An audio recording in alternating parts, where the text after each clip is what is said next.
Bismillahirrahmanirrahim. Assalamualaikum warahmatullahi wabarakatuh. Perkenalkan, nama saya Inggi Pradini Wijaya. Kali ini dalam mata kuliah Syllabus and Material Design, saya akan menjelaskan tentang membedah silabus kurikulum Merdeka Belajar Bahasa Inggris.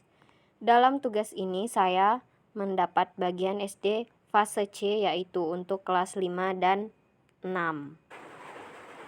Baik, di sini terdapat 4 poin, yaitu poin pertama ada pengantar, poin kedua rasional, poin ketiga alur tujuan pembelajaran bahasa Inggris fase C, dan terakhir ada alur atau tujuan pembelajaran. Saya akan menjelaskan satu persatu. Yang pertama ada pengantar untuk kelas 5 dan kelas 6. Sudah memiliki kemampuan bahasa Inggris, lisan dan tulisan. Maksudnya di sini adalah pada fase C di tingkat akhir jenjang SD diharapkan siswa sudah memiliki kemampuan bahasa Inggris, lisan dan tulisan sesuai konteks situasi yang dekat dengan pelajar, yaitu keluarga dan sekolah. Sebagai guru, kita harus mampu membuat siswa mampu memahami bahasa Inggris baik secara lisan maupun tulisan. Selanjutnya poin kedua adalah rasional. Siswa memahami dan merespon teks lisan, tulisan, dan visual sederhana dalam bahasa Inggris. Interaksi dan komunikasi. Maksudnya adalah pembelajaran bahasa Inggris umum dalam kurikulum nasional diharapkan dapat memberikan kesempatan bagi siswa untuk membuka wawasan yang berkaitan dengan diri sendiri, hubungan sosial, kebudayaan, ataupun kesempatan kerja yang tersedia secara global. Mempelajari bahasa Inggris memberikan siswa kemampuan untuk mendapatkan akses ke dunia luar dan memahami cara berpikir yang berbeda. Baik, dalam poin selanjutnya, alur tujuan pembelajaran bahasa Inggris fase C. Capaian pembelajaran diharapkan siswa dapat menguasai elemen menyimak berbicara, elemen membaca memirsa, dan elemen menulis mempresentasikan. Dalam elemen menyimak berbicara, maksudnya siswa diharapkan bisa berinteraksi pada lingkup situasi sosial dan kelas yang makin luas, namun masih dapat diprediksi atau bersifat rutin. Dalam elemen membaca memirsa, maksudnya adalah siswa memahami kata-kata yang digunakan sehari-hari dan memahami kata-kata baru dengan bantuan gambar atau ilustrasi serta kalimat dalam konteks yang dipahami pelajar. Dan selanjutnya ada elemen elemen menulis dan mempresentasikan. Maksudnya adalah siswa mengkomunikasikan ide dan pengalamannya melalui salinan tulisan dan tulisan sederhana mereka sendiri, serta menunjukkan perkembangan pemahaman terhadap proses menulis. Dalam poin ini terdapat profil belajar Pancasila.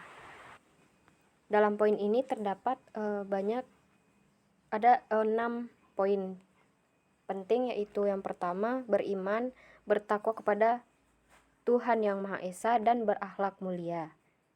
Maksudnya di sini kita belajar membiasakan pelaksanaan ibadah wajib seperti sholat 5 waktu, berpuasa bagi orang muslim, dan ibadah lainnya sesuai agama dan kepercayaan masing-masing. Belajar menjaga kebersihan lingkungan dan sekitarnya, mengenali berbagai ciptaan Tuhan, berakhlak mulia, belajar mengenali hak dan kewajibannya. Yang kedua, berkebinekaan global. Maksudnya adalah mengenal berbagai budaya di sekitarnya dan memandangnya sebagai suatu wawasan baru, dan belajar mengenali bahwa perbedaan adalah sebuah ragam pengalaman. Bergotong royong. bekerja sama, berkomunikasi, berkoordinasi dengan teman, mengenali lingkungan sekitar, dan memberi atau menerima hal yang dianggap berharga dan penting dengan sesama teman di lingkungan sekitarnya.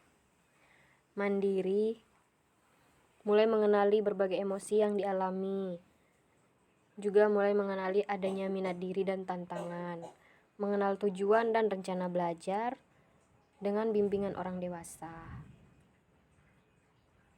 Mandiri,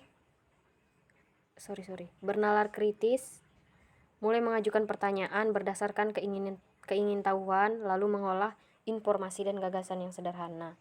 Belajar mengenali proses penalaran dan dalam menyelesaikan masalah sederhana. Kreatif, belajar menggabungkan beberapa gagasan menjadi ide dalam proses mengekspresikan pikiran dan perasaannya.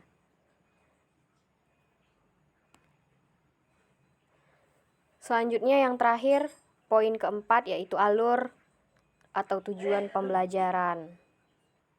Dalam poin terakhir ini ada C1, pelajar mampu memahami bahasa Inggris sederhana, yaitu mampu menunjukkan pemahaman bahasa Inggris sederhana, mampu menyimpulkan bahasa Inggris sederhana untuk interaksi sehari-hari.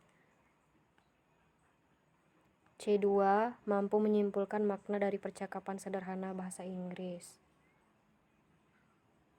Yang C3, merespon, yaitu mampu merespon secara lisan dengan bahasa Inggris sederhana. C4, menceritakan kembali, yaitu menceritakan kembali secara sederhana sebuah tema dengan bahasa sendiri. C5, ide atau gagasan, yaitu mengungkapkan ide atau gagasan yang dimiliki. Dan terakhir C6, membuat narasi pendek dalam bentuk tulisan, yaitu membuat narasi pendek dengan sederhana. Dan semua total keseluruhan pembelajaran setiap minggunya ada 16 jam pelajaran. Baik, hanya itu yang dapat saya sampaikan. Lebih dan kurangnya mohon dimaafkan. Dan saya